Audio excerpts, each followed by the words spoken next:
زما کورنۍ په ما بې باوري ښودلې، اما پوهېږئ هیڅکله ما په خپل ځان شک نه دی کړی. هغو ته مې ویلې صحیح ده، هغوی خاندلي پسخند یې وهلی دی. مثلا زه یو مثال درکوم، ما ویلې زه غواړم ټولنیزې رسنۍ جوړې کړم او زه په ټولنیزو رسنیو کې فعاله اوسم، د دې لارې خلکو ته خدمت کوی شم. زما په ژوند کې تر ټولو نږدې انسان ما ته کتلي پسخند یې وهلی رسنیو کې خدمت کوي.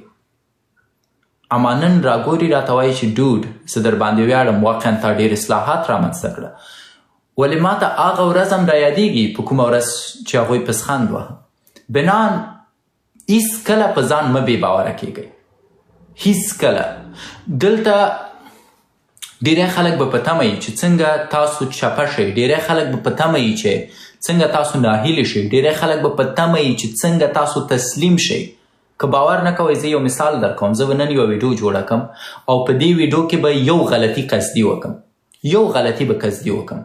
تاسو وګورئ چې په دې ویډیو کې څومره خلک کومنټ کوي چې دا شاید غلط کړی دی، بې سواده، ته په څه شي پوهېږې، اشتباه دې کړې، غلط شوی درنه، مشکل دې جوړ که، نه پوهېږې مه کوه. ځکه ټول خلک غواړي تا مات کي، ټول خلک غواړي د تا نه ستا هیلې هیرې کي. 95 سلنه خلک په دې ټولنه کې یوازې د دې دپاره ژوند کوي چې د نورو خلکو هیلې د دوی نه واخلي، نور خلک مایوسه کي، نور خلک له منځه یوسي.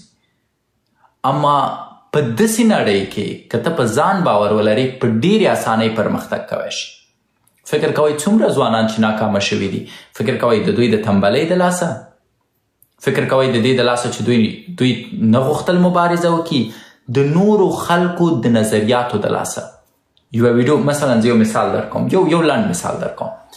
ما غوښتل چې خپل بروتونه مې سم کړم. د ما دغه یو بروت خدای وهلی ګنجی دی او دغه یو بروت مې ښایسته لوکس لکۍ لري. نو ما